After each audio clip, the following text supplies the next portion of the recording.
चलिए बच्चों, अब हम टॉपिक स्टार्ट करें, थ्योरी ऑफ कॉस्ट। काफी इंपोर्टेंट टॉपिक है और अच्छे सारे क्वेश्चन आने का वो रखता है, यू नो। पहले बात करते हैं बच्चे कॉस्ट की। आप सब होनहार इंटेलिजेंट बच्चे हो, कॉस्ट तो पता ही होगा आपको क्या होती है। आप जो भी खर्चा करते हैं, यू नो, प्रोडक्ट को बनाने में, प्रोडक्शन पे, सेलिंग पर, डिस्ट्रीब्यूशन पर, प्रोसेसिंग में, उसको बोलते हैं कॉस्ट। क्या बोलते हैं? The some total of expenditure incurred on the production, selling, processing etcetera of A product.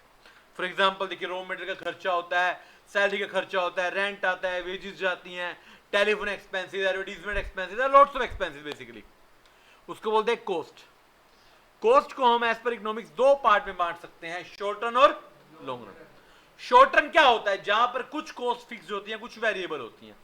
जो फिक्स होती है उनको आप चेंज नहीं करते, जैसे फॉर एग्जांपल फैक्ट्री का रेंट, एडजस्टमेंट पॉसिबल नहीं है। लॉन्ग रन में क्या होता है? सारी कॉस्ट वेरिएबल होती है। देखो आपने हमेशा पढ़ा है, लॉन्ग रन में हर एक आदमी, हर एक कंज्यूमर, इवन हर एक प्रोड्यूसर अपने आप को यू नो मैनेज कर लेता है, एडजस्ट कर लेता है। तो शॉर्ट रन जहां पर कॉस्ट कुछ फिक्स्ड होती है, लॉन्ग रन जहां पर सारी कॉस्ट क्या होती हैं? वेरिएबल। शॉर्ट रन कॉस्ट के तीन पार्ट है, total cost, average cost, marginal cost. Total cost, average cost और मार्जिनल कॉस्ट। टोटल कॉस्ट का मतलब होता है sum total of all cost या expenditure incurred on the production etcetera. Total जो सारा एक्सपेंडिचर आया उसको बोलते हैं टोटल कॉस्ट। टोटल कॉस्ट के दो पार्ट होते हैं, total fix cost TFC and total variable cost TVC. देखिए TC is equal to TFC plus TVC. अब आप इससे बहुत सारे फॉर्मूलाज बना सकते हो। TFC is equal to TC minus TVC, TVC is equal to TC minus TFC. देखिए टोटल फिक्स कॉस्ट क्या होती है सर? वो कॉस्ट जो चेंज नहीं होती with the change in level of output. मतलब हर एक लेवल ऑफ आउटपुट पे सेम रहती है, इवन जीरो पर भी सेम रहती है। The cost which is incurred even at the zero level. आपने बच्चों एक फैक्ट्री ली रेंट पे, 1,00,000 रुपए महीने का रेंट है, आपने फैक्ट्री में प्रोडक्शन नहीं शुरू की, रेंट आएगा? ऑब्वियसली आएगा। आपने शुरू कर दी, रेंट आएगा? आएगा। आपने प्रोडक्शन डबल कर दी, क्या रेंट डबल होगा? नहीं। It is a fix kind of you know rent, हमेशा सेम रहेगा। जबकि एक होती है वेरिएबल, क्या होती है? Total variable cost, the cost which varies, varies मतलब changes with the level of output. Output के बढ़ने पर ज्यादा हो जाएगी, आउटपुट के कम होने पर कम। जैसे रॉ मटेरियल, जितने फिनिश गुड्स ज्यादा बनाओगे रॉ मटेरियल ज्यादा लगेगा, जितने फिनिश गुड्स कम करोगे रॉ मटेरियल कम लगेगा। देखिए ये देखिए, ये सबसे इंपॉर्टेंट है बात। डायग्राम की शेप पूछी जाती है, याद रखिए बच्चों। टीएफसी की शेप क्या होती है? Horizontal straight line parallel to X axis. क्या होती है? और टीवीसी की inverse S shape starting from origin. Inverse S shape starting from origin. जब मैं टीवीसी और टीएफसी को टोटल कर देता हूं तो क्या बन जाती है? टीसी। और इसकी शेप भी क्या होती है? इनवर्स एस, मगर इसमें हल्का सा डिफरेंस है। It's inverse S but don't, it is not starting from origin, it is starting from Y. क्यों? ये जो पोर्शन है वाई एक्सिस पे, ये टीएफसी का है। किसका है? क्योंकि इसके अंदर टीएफसी भी इंक्लूड है, इसलिए जीरो लेवल से स्टार्ट नहीं होती। चलिए तीनों मैगी में बना दूं अगर तो। ये देखिए आपको आउटपुट दे रखा है, टीएफसी दे रखा है, टीवीसी दे रखा है। दोनों का टोटल करेंगे क्या बन जाएगा? टीसी। क्या बन जाएगा? टीसी। बात करते हैं एवरेज कॉस्ट की। किसकी? Average cost. कई जगह पे इसको एवरेज टोटल कॉस्ट भी बोल जाता है, एटीसी भी बोलते हैं, सेम बात है। एवरेज का मतलब ही क्या होता है? Per unit. क्या होता है? तो it is a per unit of total cost. जब मैं टोटल कॉस्ट को डिवाइड कर देता हूं by quantity, it becomes average cost. Average cost के भी दो पार्ट हैं, एएफसी प्लस एबीसी। सिंपल है। एएफसी का मतलब पर यूनिट ऑफ टीएफसी। अब टीएफसी को क्यू से डिवाइड कर दो, क्या आ जाएगी? एएफसी। इसकी जब हम शेप बनाती है, बनती है रेक्टेंगुलर हाइपरबोला। एबीसी को अगर मैं बनाना तो टीवीसी डिवाइड बाय क्यू कर दो, इसकी शेप क्या बनती है? U shape. क्या बनती है?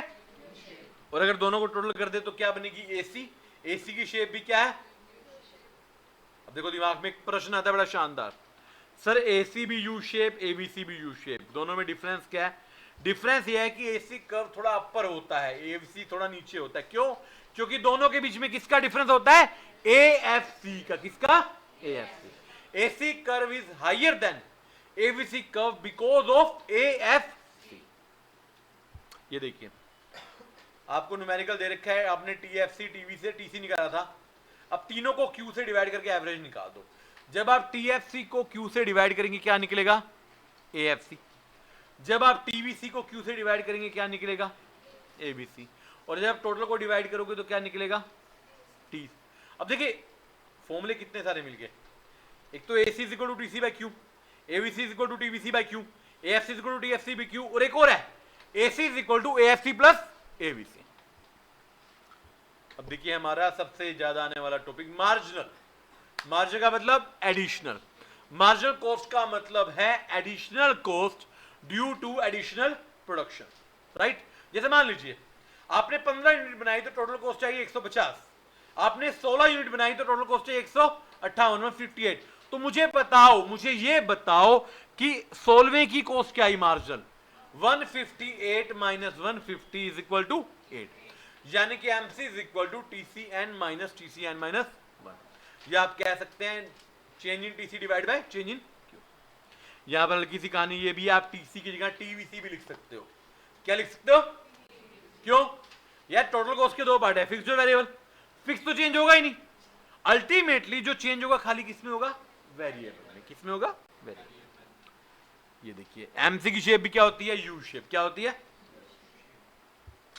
अब देखिए TC की मैंने आप MC निकाल सकते हो, राइट। अब ये भी इंपॉर्टेंट है, AC MC का रिलेशन आपके सामने, डायग्राम देख लो पहले। AC और MC, पहला जब AC फॉल करता है तो MC AC से कम होता है, जब AC राइज करता है तो MC AC से ज्यादा होता है, और MC AC को उसके लोएस्ट पॉइंट पर कट करता है जिसे ऑप्टिमम पॉइंट कहते हैं। यानी कि ऑप्टिमम पॉइंट पर AC is exactly equal to MC, AC is exactly equal to MC। Clear बात। देखिए आप ना कोई भी चैप्टर पढ़ो जहां पे टोटल मार्जिनल एवरेज आते हैं, इनके रिलेशन हमेशा पूछे जाते हैं, हमेशा ही पूछे जाते हैं। चलिए सारे फॉर्मूला एक ही जगह पर, राइट। अब कुछ कॉस्ट के ना थियोरेटिकल कंसेप्ट है, जैसे पहला अपॉर्चुनिटी कॉस्ट। कौन सी कॉस्ट, क्या होती है, opportunity cost is the cost of next best alternate. जो चीज आपने छोड़ दी, जो अपॉर्चुनिटी आपने फॉरगो कर दी, उसमें से बेस्ट वाले की कॉस्ट, राइट।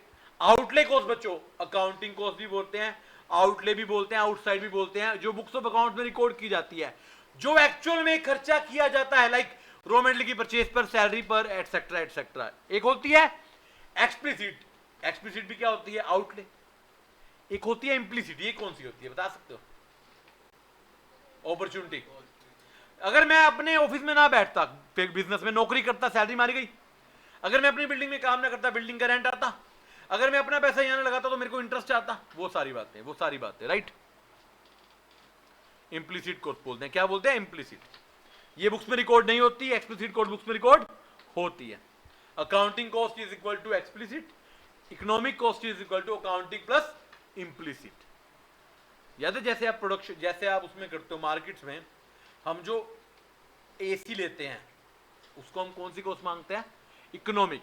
इकोनॉमिक कॉस्ट का मतलब होता है जब आप अकाउंटिंग कॉस्ट में अपनी अपॉर्चुनिटी कॉस्ट, अकाउंटिंग कॉस्ट में अपनी अपॉर्चुनिटी कॉस्ट को ऐड कर देते हो तो वो क्या बन जाती है, क्या बन जाती है, इकोनॉमिक कॉस्ट। फिक्स कॉस्ट आप ऑलरेडी पढ़ चुके हो। फिक्स कॉस्ट जो लेवल ऑफ आउटपुट के साथ चेंज नहीं होती, जो जीरो लेवल पर भी होती है, for example rent, fix salary etcetera. Variable cost वो होती है जो आउटपुट के लेवल के साथ चेंज होती है, बढ़ने पर बढ़ती है, कम होने पर कम होती है। और इन दोनों के बीच में एक नई कॉस्ट निकल कर आती है, सेमी वेरिएबल, SVC। वो कॉस्ट जो एक पर्टिकुलर एक्सटेंट तक तो फिक्स्ड होती है, उसके बाद वेरिएबल हो जाती है। फॉर एग्जांपल आपका बिजली का बिल, आपने इस महीने बिजली नहीं चलाई, आपके किलोवाट के लोड के हिसाब से बिल आएगा, उससे ज्यादा करोगे तो फिर वो वेरिएबल आएगा। आपके ब्रॉडबैंड का बिल, आपके टेलीफोन का बिल। डायग्रामेटिकली इसको देखें तो इस तरीके से बनती है। ये देखिए, ये फिक्स का पोर्शन और उसके बाद वेरिएबल का। और वेरिएबल में एक और कॉस्ट आती है, स्टेप अप वेरिएबल कॉस्ट या वेरिएबल स्टेयर कॉस्ट। वो कॉस्ट जो फिक्स है, हमारे एक पॉइंट के बाद वेरिएबल हो जाएगी एक ही बारी, फिर फिक्स हो जाएगी। मतलब कह दो कि साल में एक ही बार चेंज होती है, जैसे आपका रेंट हर साल बढ़ जाता है, सैलरी हर साल 10% इंक्रीमेंट दे देते हो। देखो इसका डायग्राम देखो, स्टेप दिख रहे हैं कुछ सीढ़ियां, इसको बोलते हैं स्टेप अप कॉस्ट। कौन सी बोलते हैं? Step up. देन होती है डायरेक्ट कॉस्ट। डायरेक्ट कॉस्ट कौन सी होती है? आप प्रोडक्ट को देखकर आइडेंटिफाई करते हो कि इसमें क्या क्या कॉस्ट लगी है। जैसे एक टेबल आपने देखा, टेबल को देखकर आपने बताया कि डायरेक्ट मटेरियल लगा है इसमें वुड लकड़ी, और लेबर लगी है जो कारपेंटर बना है। तो तीन तरह के होते हैं इसके part, direct material, direct labour, direct expenses. ऐसे इनडायरेक्ट कॉस्ट आप देखकर पता नहीं लगा सकते, आप टेबल देख के बता सकते हो इसके अंदर नट बोल्ट भी लगे हैं, फेविकॉल भी लगी है, बार वॉचमैन भी बैठा है, चौकीदार बैठा है, पंखा चल रहा था, बिजली का बिल भी है, ये तो नहीं बता सकते ना। इनको बोलते हैं इनडायरेक्ट। क्या बोलते हैं? इनके भी तीन पार्ट होते हैं, indirect material, indirect labour, indirect expenses. अब लास्ट की दो कॉस्ट आती है, इनसे निकल कर आती है प्राइम कॉस्ट। पहला, जब मैं सारी डायरेक्ट कॉस्ट को ऐड कर देता हूं, for example direct material plus direct labour plus direct expenses, वो बन जाती है प्राइम कॉस्ट। तो जब मैं सारी इनडायरेक्ट को कर देता हूं, indirect material, indirect labour, indirect expenses, वो क्या बन जाती है? ओवरहेड। और जब मैं इन दोनों को जोड़ देता हूं, प्राइम कॉस्ट प्लस ओवरहेड्स को क्या बन जाती है? Total cost. ये थियोरेटिकल पॉइंट्स हैं, लेकिन ये पेपर में आते हैं, ध्यान रखिए। ये सारी शॉर्ट रन की बात थी। अब लॉन्ग रन की बात करते हैं। देखिए मैंने पहले ही बताया लॉन्ग रन का पोर्शन थोड़ा सा ही होता है हमारे में। लॉन्ग रन में सिर्फ एवरेज कॉस्ट की बात की जाती है। लॉन्ग रन को हम प्लानिंग कर्व या एनवेलप कर्व भी बोलते हैं। Generally it is the horizontal summation of SSC, short run average cost curve. आपने बहुत सारे short run average cost curve बनाए, उन सबको हॉरिजॉन्टली नीचे से जब आपने जोड़ दिया तो क्या बन गया? एनवेलप बना दिया तो क्या बन गया? Long run average cost curve. इसका शेप क्या है? U shape. तो आपसे नॉर्मली पूछा जाए एलएसी की शेप, तो आप क्या बोलेंगे? U shape. कौन सी शेप? बट इसकी एक एक्सेप्शन है। ड्यू टू मॉडर्न टेक्नोलॉजीज हम कॉस्ट को कम होने के बाद रोक देते हैं। तो आपसे पूछा जाए ड्यू टू मॉडर्न टेक्नोलॉजी आपके एलएसी कर्व की शेप क्या है, तो आप बोलेंगे एल शेप। क्या? तो मॉडर्न टेक्नोलॉजी वाली एल शेप, नॉर्मल क्या है? U shape. क्या है? U shape. डन है? क्लियर बात? चलिए, फर्स्ट पार्ट कॉस्ट, प्रोडक्शन हम अलग से लेक्चर में करेंगे। थर्ड पार्ट प्रोडक्ट ऑप्टिमाइजेशन, या बोले आइसोक्वेंट कर्व, आईक्यू कर्व। निकाल लीजिए एक बारी आईक्यू कर्व। चलिए, बड़ा सिंपल सा और छोटा सा टॉपिक है, मगर क्वेश्चन आता है। जिन बच्चों ने अगर ध्यान से इंडिफरेंस कर्व पढ़ा तो उनके लिए तो बहुत ही आसान है। जैसे कंज्यूमर का इंडिफरेंस कर्व होता है, प्रोड्यूसर के क्या होता है? आइसोक्वेंट। क्या होता है? A curve that represent the maximum possible combination of two inputs then can produce maximum output। मतलब देखो, इनपुट चाहिए आउटपुट बनाने के लिए, तो ये आपको बेस्ट कॉम्बिनेशन देता है कि ये दो इनपुट के कॉम्बिनेशन यूज कर लो, इससे मैक्सिमम से मैक्सिमम आउटपुट निकलेगा, बेस्ट कॉम्बिनेशन। और जितने भी कॉम्बिनेशन बनाता है सारे बेस्ट होते हैं और सारे इक्वल लेवल ऑफ सेटिस्फेक्शन देते हैं, तो इसलिए इसको हम इंडिफरेंस कर्व भी बोल सकते हैं। क्या बोल सकते हैं? इंडिफरेंस। जैसे अभी डायग्राम देखो, इस पे 3 पॉइंट हैं बेटे, ए, बी और सी, तीनों ही इंडिफरेंट हैं और तीनों ही मैक्सिमम सेटिस्फेक्शन बोलते हैं। इसका एक और नाम भी है, iso cost indifference curve. Clear है बात? चलिए, इंडिफरेंस मैप बच्चे, IQ map, family of IQ बोलते हैं। क्या बोलते हैं? जब आप बड़े सारे आईक्यू को सेम डायग्राम में रख देते हैं तो क्या बन जाता है? IQ map. अब देखिए, एक जैसे आपने अगर आईसी पढ़ा, वहां पे एमआरएस आती है, मार्जिनल रेट ऑफ सब्स्टिट्यूशन। यहां पे आता है MRTS, marginal rate of technical substitution. देखो बच्चों, दो इनपुट होते हैं, लेबर और कैपिटल। शॉर्ट टर्म में देखते हैं ना आप, अगर मुझे लेबर बढ़ानी है तो मुझे कैपिटल कम करनी पड़ेगी, कैपिटल बढ़ानी है तो लेबर कम करनी पड़ेगी। Basically for increasing usage of one input we need to decrease the usage of other input. यानी कि MRT is equal to change in the usage of capital divided by change in usage of labor, basically delta k by delta l बोलो या delta y by delta l। और इसका normal trend decreasing होता है, ये याद रखना, इससे आपका आंसर बदल सकता है। अगर आपसे पूछा जाए एमआरटीएस का नॉर्मल ट्रेंड क्या होता है? डिक्रीजिंग। हाइपोथेटिकली चेंज हो सकता है, मान लो डिक्रीजिंग तो है, आपको पता है नॉर्मली, तो शेप कन्वेक्स बनेगी। क्या बनेगी? कन्वेक्स। अगर इंक्रीजिंग होता तो शेप क्या बनती? कनकेव। और अगर कांस्टेंट होता तो शेप क्या बनती? ऑल दो कांस्टेंट और इंक्रीजिंग होते नहीं है, बट हाइपोथेटिकली क्वेश्चन में पूछे जाते हैं, ध्यान रखना। प्रॉपर्टीज ऑफ आईक्यू, बेटे आईक्यू को ध्यान से देख लो कैसा है। अब इसकी प्रॉपर्टी समझो। पहला, ये स्लोपिंग डाउनवर्ड है, नीचे गिर रहा है, रीजन है एमआरटीएस। ये कन्वेक्स गिर रहा है, तो रीजन क्या है? Decreasing MRTS. क्या है? Decreasing MRTS. Higher IQ implies higher level of satisfaction. बच्चों आपको दो कर्व दिख रहे हैं, IQ1 IQ2 दिख रहे हैं। कौन सा सेटिस्फेक्शन ज्यादा देगा?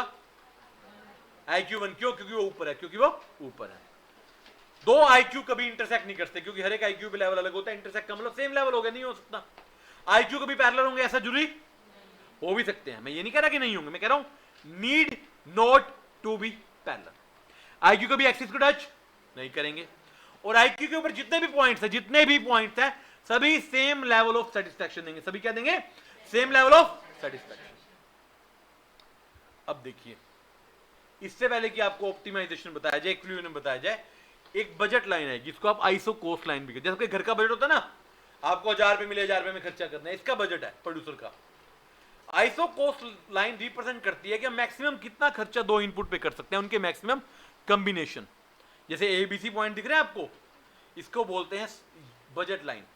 और बजट लाइन का स्लोप देख लो क्या होता है? Price of X divide by price of Y, PX divide by PY।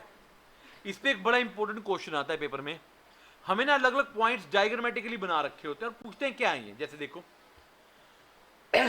आपको A और B दिख रहा है, ये बजट लाइन के ऊपर है, इनको बोलते हैं फुलर यूटिलाइजेशन। क्या बोलते हैं? फुलर। एक C पॉइंट दिख रहा है आपको, अंदर गिर रहा है, इसको बोलते हैं अनएम्प्लॉयमेंट या अंडर यूटिलाइजेशन। भाई जब आप A और B पे कर सकते थे खर्चा, आपने C पे क्यों किया? और ये दोनों अटेनेबल है, इनको आप प्राप्त कर सकते हो। बट D क्या है? D दिख रहा है आपको, बाहर जाता हुआ। D को बोलते हैं अनअटेनेबल, हमारी पहुंच से बाहर, जहां हम पहुंच ही नहीं सकते। समझ रहे? ये एक दो बार रैंडम आया, ऐसा डायग्राम बना होता है, एक पॉइंट उधर पूछा जाता है। बनाने को नहीं आता, मैं दोबारा बता रहा हूं, बना बनाया आकर आपसे पॉइंट पूछे जा सकते हैं। अब देखिए मेन बात, इक्विलिब्रियम या प्रोडक्ट ऑप्टिमाइजेशन। लास्ट पॉइंट, जब प्रोड्यूसर को मैक्सिमम सेटिस्फेक्शन मिलती है and he doesn't want to change an employment of input and output. कह रहा सब ओके है, मैं आउटपुट से खुश हूं, मैं कोई लेवल चेंज नहीं करना चाहता, क्योंकि इस पॉइंट पर इनपुट लग रहा है मिनिमम और आउटपुट आ रहा है मैक्सिमम। एक प्रोड्यूसर क्या चाहता है?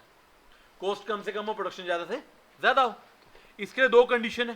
पहला, IQ should be tangent to budget line, ये कॉस्ट लाइन, और slope of IQ should be equal to slope of budget.